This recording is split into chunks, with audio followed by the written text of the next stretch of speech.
할렐루야. 아멘. 아멘. 여러분들은 어떤 한 주를 보내셨습니까? 여러분들의 한 주 가운데 하나님의 은혜와 또 사랑이 얼마나 고백되어지셨습니까? 여러분들의 하루하루의 삶 속에 하나님의 사랑의 고백이 차고 넘치는 주님의 귀하고 복된 여러분들의 귀한 걸음이 되어지길 주님의 이름으로 간절히 축복드립니다. 우리는 지난주부터 시작된 사순절을 맞이하여서 이제 앞으로 부활절이 되기 전까지 6주 동안 예수님의 걸음에 대해서 함께 특별히 사복음서를 통하여서 그 걸음을 묵상하고자 합니다. 지난주 말씀을 여러분 기억하고 계십니까? 예수님의 초대장이 누구에게 전달되어졌습니까? 예수님을 알지 못하는 저 개똥이네 소똥이네 그 집에 예수님의 초대장이 갔습니까? 아닙니다. 물론 그들에게도 예수님을 알지 못하는 그러한 사람들에게도 예수님의 초대장이 전해지고 있지만 지금 우리에게도 예수님의 초대장이 끊임없이 전달되어지고 있다는 것이에요. 여러분들은 그렇다면 그 초대장을 어떻게 받아들이고 계십니까? 정말로 그 초대장을 정말 고이 또 기쁨으로 받아들이고 간직하시며 정말 그 초대장에 써있는 그 문구 그 한마디가 여러분들의 삶을 살리는 귀하고 복된 하나님의 메시지 주님의 축복의 초대가 되어지려 합니다. 그 초대장에는 무엇이 써 있습니까? 와서 보라입니다. 와서 보지 않고서는 복음을 은혜를 모른다는 것이에요. 분명 이 세상 많은 사람들은요 교회의 존재를 알고 있습니다. 뿐만 아니라 예수님의 존재에 대해서 하나님에 대해서도 알고 있습니다. 어찌 보면 조금 부끄러운 이야기일 수도 있지만요 우리보다요 성경을 더 많이 읽는 비크리스천도 있다는 것이에요. 박사들 또한 책 읽기를 좋아하는 사람들 또한 비평하기 위해서 문제점을 찾기 위해서 우리보다 그리스도인들보다 더 많은 성경을 읽고 연구하는 사람들도 분명 있다는 것입니다. 근데 정말 감사한 것은요 놀라운 것은요 그들이 정말 나쁜 마음으로요 비판하는 마음으로 성경을 읽다가요 오히려 성경의 은혜에 빠져든다는 것이에요. 와서 보지 않고서는요 성경을 내가 눈으로 읽지 않고서는요 그냥 글로서만 받아들이는 것이 아니라 내 마음으로 하나님의 음성으로 받아들이지 않고서는 우리는 그 하나님의 은혜를 모른다는 것이죠. 여러분, 여러분들 아마 초대장, 청첩장 많이 받아보셨을 것입니다. 여러분들은 청첩장을 어떻게 보내십니까? 대부분 일괄적으로 우편 발송을 하고요. 또 특별히 이제 코로나 기간 동안 조금 더 활성화되어진 것이 바로 카톡 모바일 청첩장으로 이제 좀 인사를 하는 경우가 많아졌습니다. 근데도요, 내가 우편으로 보내고요, 카톡으로 모바일로 청첩장을 보내고 전화를 통해서 내 결혼 소식을 어떠한 좋은 소식이나 좀 나쁜 소식을 알릴 때도 있지만 그럼에도 불구하고 꼭 만나서 내 초대장을 청첩장을 전해주는 그러한 사람들이 있다라는 것이에요. 분명 예수님의 말씀, 복음, 성경 말씀도요 온 인류를 향한 초대장이 되어지고 있습니다. 하지만 특별히 주님께서는요 우리에게 직접 찾아와 주셔서 우리를 만나 주셔서 이 초대장을 직접 전해주고 계시다는 것이에요. 와서 보라. 여러분 그렇다면 우리는 하나님께서 예수님께서 전해주시는 그 초대에 어떻게 반응해야 될까요? 지난주 3가지를 말씀드렸습니다. 첫째는 들어야 한다는 것이에요. 하나님의 말씀을 듣지 않고서는요 예수님의 음성에 귀를 기울이지 않고서는 우리는 그 소리를 들을 수 없다는 것이에요. 저희 아버지께서 목회하시는 동안 또 설교 가운데 종종 하시던 얘기가 있습니다. 성경을요 덮어놓고 믿지 말라는 거예요. 무슨 이야기예요? 열어놓고 그렇다고 그냥 성경을 그냥 펼쳐만 놓고 믿으라는 얘기는 아니라는 거 아시죠? 성경을 보라는 거예요. 근데 보는 것으로 그치는 것이 아니라요 제발 깨달으라는 거예요. 그러기 위해서는 들어야 한다는 것이죠. 그리고 듣는 다음에는 무엇을 하냐면요, 물어야 한다는 것입니다. 제가 처음 와서부터 드렸던 말씀, 성경을 읽을 때 그냥 맹목적으로 일독을 위해서, 통독을 위해서 읽는 것이 아니라 성경에 의문을 가지라는 것이에요. 의문을 갖는다는 것은요, 의심하고 이거 거짓말 아니야? 믿지 못하는 의심이 아니라 의문. 이게 왜 이런 이야기가 나타날까? 왜 하나님께서는, 왜 예수님께서는 이런 비유로, 또한 이러한 사랑 속에 이러한 역사를 이루어 가셨을까라는 의문, 퀘스천 마크, 물음을 가지라는 것입니다. 근데 놀라운 것은요, 그 의문, 그 물음의 답은요, 어디에 나와 있냐면요, 바로 성경에 다 나와 있다는 것이에요. 성경에 대한 의문을요, 내가 풀기 위해서, 해결하기 위해서 여러 인터넷을 뒤지고 또 다른 사람들을 찾아갈 필요도 분명 있지만, 궁극적인 정확한 성경의 답은 성경 안에 이미 하나님께서 다 준비해 주셨다는 것입니다.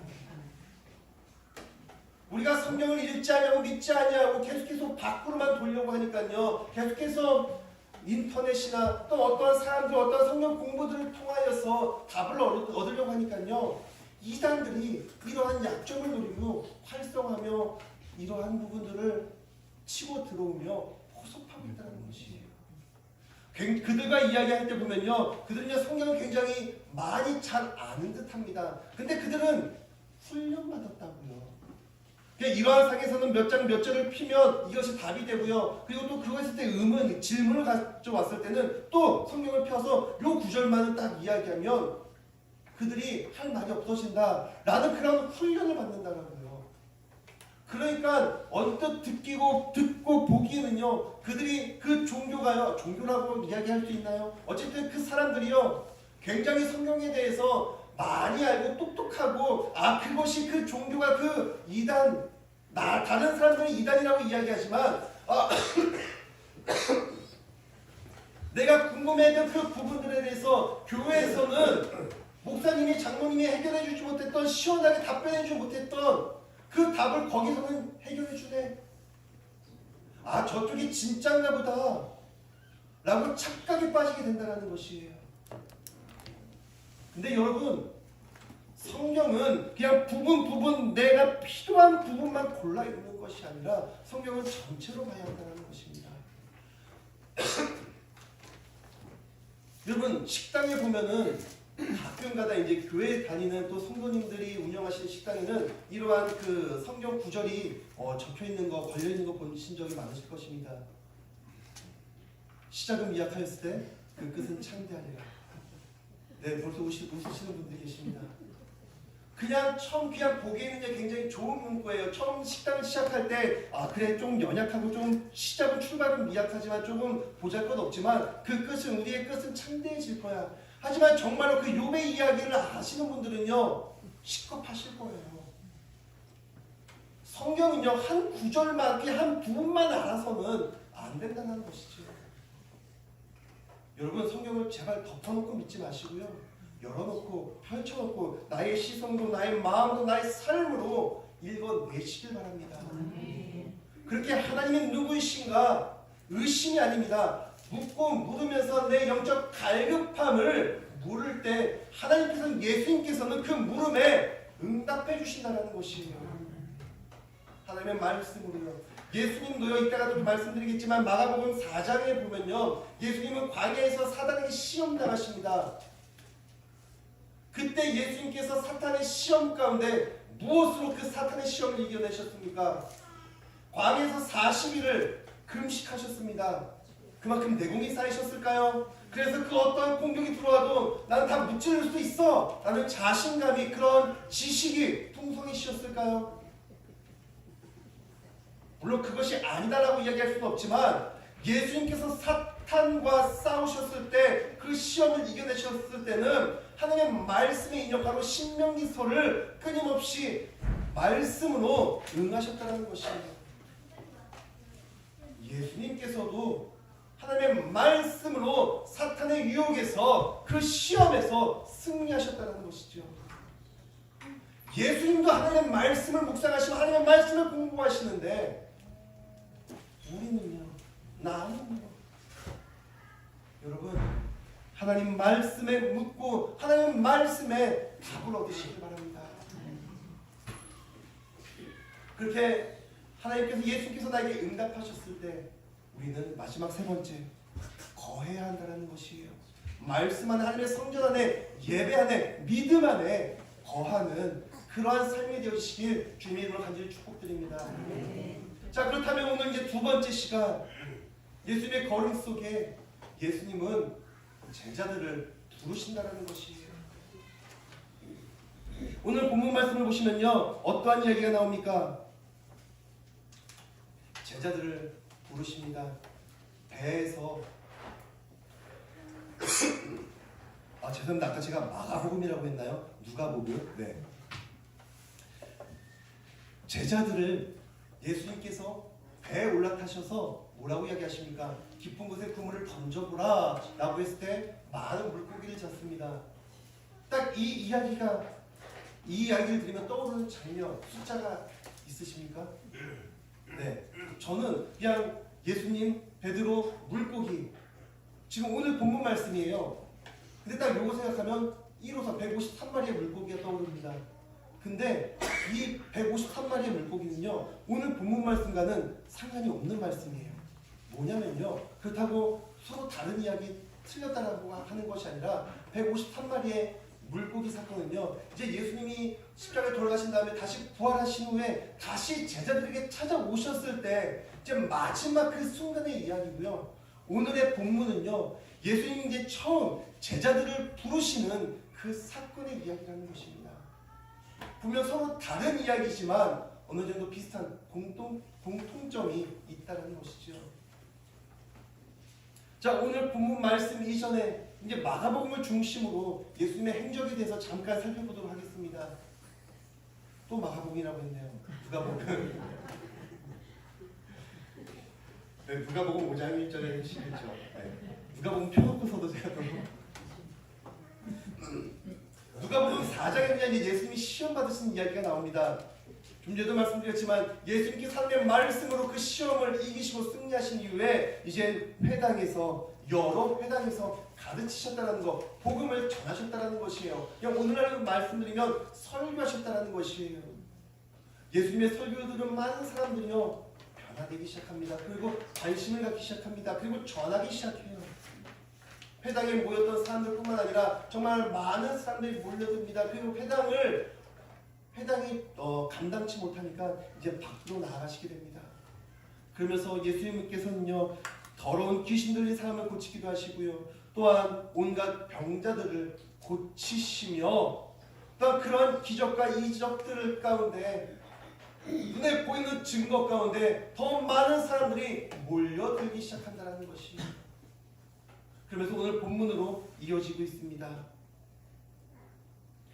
누가복음 5장 1절 말씀을 보시면요, 무리가 몰려와서 하나님의 말씀을 들을새 예수는 게네사렛 호숫가에 서서 호숫가에 배 두 척 있는 것을 보시니 어부들은 배에서 나와서 그물을 씻는지라 라고 기록되어져 있습니다.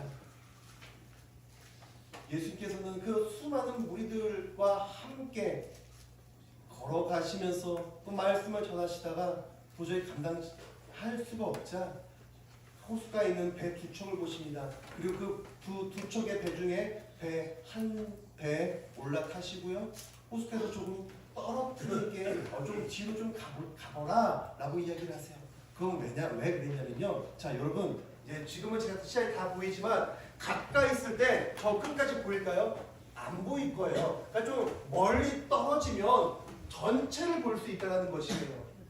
예수님께서는요, 말씀을 전하실 때 그냥 눈앞에 있는 사람들뿐만 아니라 저 멀리 있는 사람들까지도 다 보시기 위해서 배를 조금 더 그 부둣가에서 조금 떨어져서 말씀을 전하기 시작하셨다는 것이죠. 그리고 말씀을 마치셨습니다. 그리고 말씀을 마치신 후에 그 배 주인 선자에게 뭐라고 이야기하셨습니까? 오늘 본문 4절입니다. 말씀을 마치시고 시몬에게 이르시되 베드로입니다. 깊은 데로 가서 그물을 내려 고기를 잡으라 라고 이야기하셨다는 것입니다.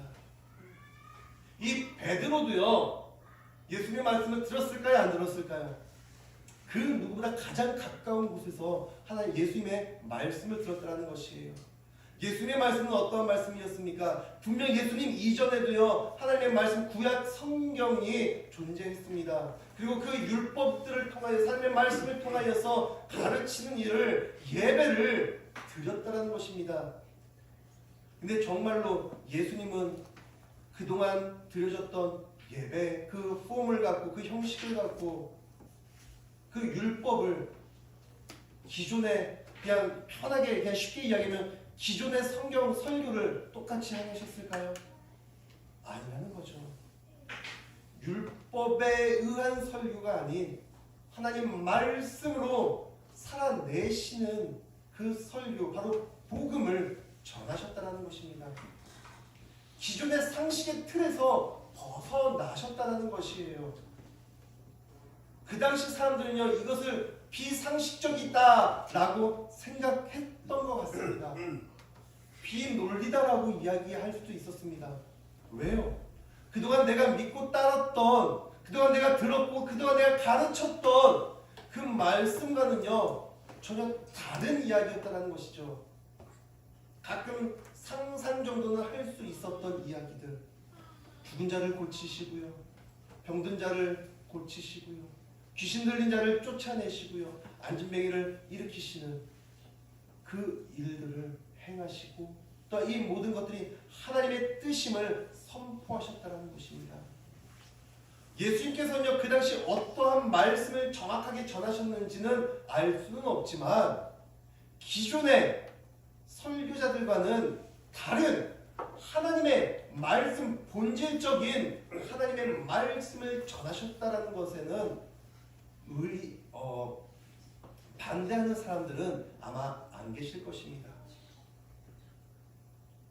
듣지 못했던 말씀을, 근데 그것이 정말 내 귀에 쏙쏙 들어오고요, 정말 그것이 진리로 받아들여지니까 사람들이 계속해서 몰려오는 것이에요. 그리고 그 말씀뿐만 아니라 눈에 보여지는 기적과 이적들이 있으니까요, 눈에 보여지는 증거가 있으니까 사람들은 계속해서 예수님께로 몰려오고 있다는 것입니다. 예수님은 그 말씀을 전하셨고요, 그때 가장 가까이 예수님 곁에서 바로 이 배의 주인은 시몬 베드로가 그 말씀을 들었다는 것입니다. 그리고 그 모든 말씀을 마치시고요, 그 능력의 하나님, 또한 그 하나님의 아들 예수님께서요, 나를 향해 말씀하고 계시다는 것이에요. 얼마나 기분이 좋을까요? 좀 어깨가 우쭐하지 않을까요? 여러분 생각해 보십시오.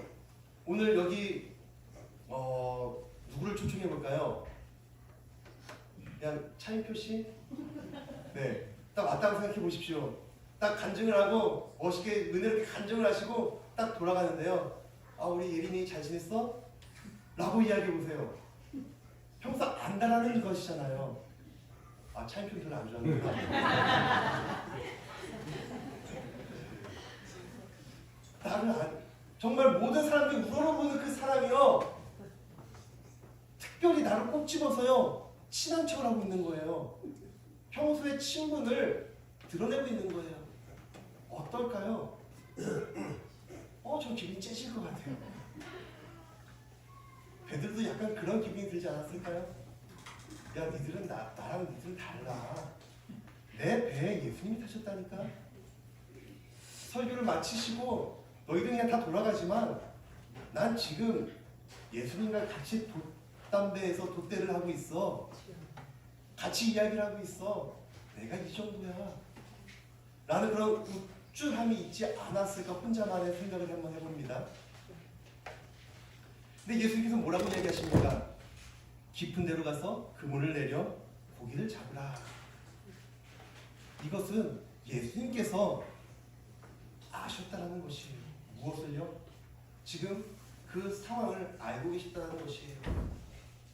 베드로의 이야기를 들은 베드로는 무엇을 이야기합니까? 5절입니다. 시몬이 대답하여 이르되 선생님 우리들이 밤이 새도록 수고하였으되 잡은 것은 없습니다. 무엇입니까?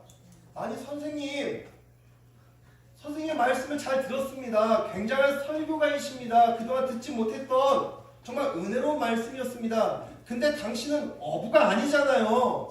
바다에 대해서 뭘 안다고. 우리는 지금 여태껏 밤새도록 그물질을 했고 물고기를 잡았습니다. 근데 한 마리도 못 잡았다고요. 저 깊은데요? 내가 안 가봤을까봐요. 그냥 예수님은 어업하지 마시고 그냥 말씀만 잘 전하시면 될 것 같아요. 제가 조금 주관적인 해석이 들어갔지만 이러한 대답을 하고 있다는 것이에요. 근데 진짜 전문가의 손길은 다르긴 다르더라고요. 이제 저희 아버지가 고향이 이제 강화도시고 지금도 현지 이제 큰아버지나 큰 고모가 강화에 계속해서 살고 계십니다. 제가 이제 초등학교 때 이제 방학 때마다 이제 큰 집에 놀러 가면요, 이제 뭐 동생이나 친척 누나들과 같이 큰아버지 배에 타서 이제 바닷가를 나간 경우 일도 좀 종종 있었습니다. 이제 큰아버지는 어부이신데요. 이제 바다에서 이제 일을 조업을 하시다가 이제 썰물이 쭉 빠지면요 갯벌이 들어갑니다. 그럼 그때 저희는 또 신났죠. 갯벌이 제 놀이터였어요. 이 피부가 검은고 탄력적인 이 피부가 그냥 나온 피부가 아니에요. 어쨌든 그 갯벌에서 놀다 보면 시간 가는 줄 모르고 또 밀물이 몰려오는데요. 근데 이제 가끔 이제 큰아버지를 뒤를 따라다녀요. 큰아버지 이제 길을 이제 갯벌을 걸으시다가요, 갑자기 갯벌 손을 쑥 집어넣으세요. 근데 막 이렇게 하시다 손을 쑥 빼면요, 뭐가 있게요? 낙지. 그냥 똑같은 갯벌인데요, 똑같은 구멍인데요. 어부의 눈에는요, 전문가의 눈에는요, 여기에 뭐가 살고요, 뭐가 있고 어떠한 구멍인지 단번에 안다는 것이에요. 그리고 그러한 기술도 있다는 것이에요. 이것이 전문직의 특징입니다. 시몬 베드로도 전문직이었어요. 예수님은 어부가 아니셨어요. 베드로도요, 분명 예수님 곁에서 말씀을 너무 은혜롭게 잘 들었는데 현실적인, 특히 내 전문 분야, 내 직업 이야기를 하니까 정신이 반짝 다시 돌아오는 거예요. 예수님 말씀의 은혜는 받았는데 업에 대해서 뭘 하세요? 예수님 굴문을 던져보셨어요? 우리들 밤새 던져봤다고요. 근데 안 된다고요. 근데 베드로는 여기서 그치는 것이 아니라 5절 계속해서 읽어드립니다. 잡은 것은 없지만은 말씀에 의지하여 내가 그물을 내리리이다. 분명 나의 경험이 있었습니다. 내 전문 지식이 있었어요. 내 생각과 주관이 있었다고요. 내 고집이 있었다고요. 평생을 살아왔던 내 경험이 있었다고요. 아니 평생을 떠나서 밤새도록 그물질을 했었던 내 시간이 있었다고요. 근데 그 고집, 그 경험, 그 시간을 다 내려놓고 주님의 말씀에 의지하여 내가 다시 그물을 내리겠다는 것이에요. 그러한 베드로의 행동 속에 어떠한 일이 벌어지고 있습니까? 6절입니다. 다 같이 읽겠습니다. 시작! 그렇게 하니 아멘. 베드로는 무엇을 얘기했습니까? 밤새도록 던져봤지만 한 마리도 잡을 수 없었습니다. 이것이 나의 경험이었고 나의 전문 지식이었습니다. 하지만 이것들 모든 것을 다 내려놓고 하나님 예수님 말씀에 의지하여 순종하겠습니다. 그 순종에 무엇이 나타납니까? 그물이 찢어질 정도로 많은 물고기가 올라왔다는 것이에요. 나 혼자 감당하기 벅찬 그 결과물이 열매가 보여진다는 것이죠. 그 곁에 있던 다른 배를 불러서요 같이 그물을 건져냅니다. 예수님의 은혜는요, 이것이라는 것이에요. 우리의 상식을 내 경험을요, 뛰어넘으신다라는 것이에요. 이것이 예수님의 행적이었습니다. 여러분, 오병이어의 사건 기억하시죠? 어린아이가 내어놓은 물고기 2마리와 보리떡 5개. 그것으로 어떻게 그 수많은 사람들을 먹일 수가 있었을까요? 상식 밖의 이야기입니다. 근데 예수님께서는 그 일을 행하셨습니다. 그리고 그냥 그 자리에 앉아있던 그 사람들이요, 겨우 끼니만 때울 정도로 그냥 맛 정도만 한 입만 베어 물, 그러한 양이 아니었어요. 모두가 배불리 먹고요, 풍족히 차고 넘치는 하나님의 역사가, 예수 그리스도의 능력이 나타나고 있었다는 것입니다. 분명 인간의 상식적으로는요, 생각할 수 없는 그런 일들이요, 예수님의 말씀 가운데, 예수님의 삶 가운데, 하나님의 능력 가운데 나타나고 있다는 것이죠. 예수님은 이러한 일들을 통하여서 베드로에게 이야기하십니다. 뭐라고 이야기하십니까? 나를 따르라 라고 이야기를 하세요. 근데 저 이해가 되지 않는 부분이 있습니다. 이 사건을 경험하고요, 베드로가 예수님께 무엇을 이야기하고 있습니까? 8절입니다. 시몬 베드로가 이를 보고 예수의 무릎 아래에 엎드려 이르되, 주여 나를 떠나소서, 나는 죄인이로소이다. 왜 이 이야기를 했을까요? 예수님 덕분에 정말 두 배에 물고기가 가득 찼습니다.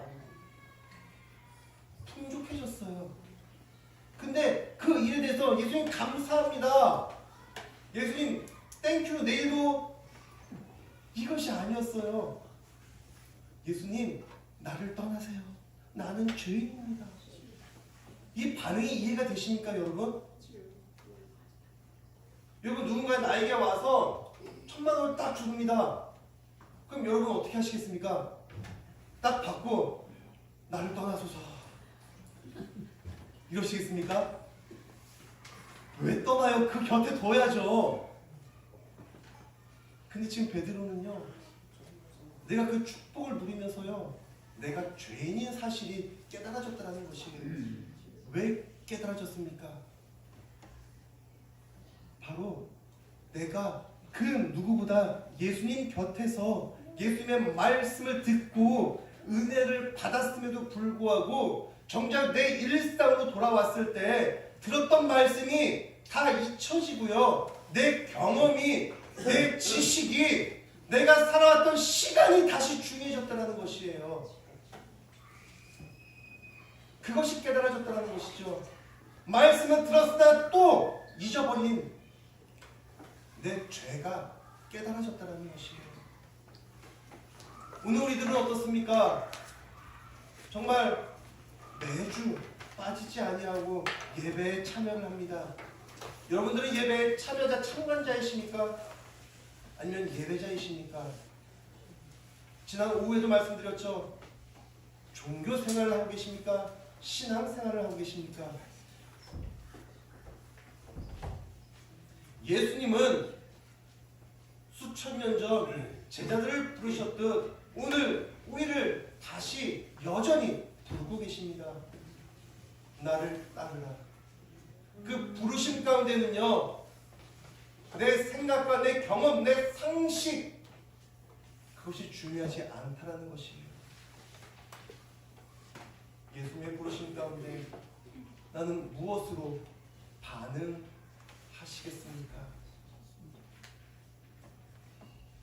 분명 시몬 베드로의 모습이 우리의 모습인 것 같습니다. 말씀은 듣되 한 귀로 듣고 한 귀로 흘려보내는 그러한 자가 되지 마시길 바랍니다. 베드로는 깨달았다는 것이에요. 내가 죄인입니다. 그 말씀이 내 한쪽 귀에 들어와서 내 마음에, 내 삶에 정착을 하고 자리를 잡는 것이 아니라, 그 말씀으로 변화된 삶을 살아가는 것이 아니라, 아, 좋은 말씀이네, 아, 좋은 사람이었네. 기도하면 눈물을 흘렸고, 아, 감동이 됐네. 아, 오늘 기도 괜찮았네.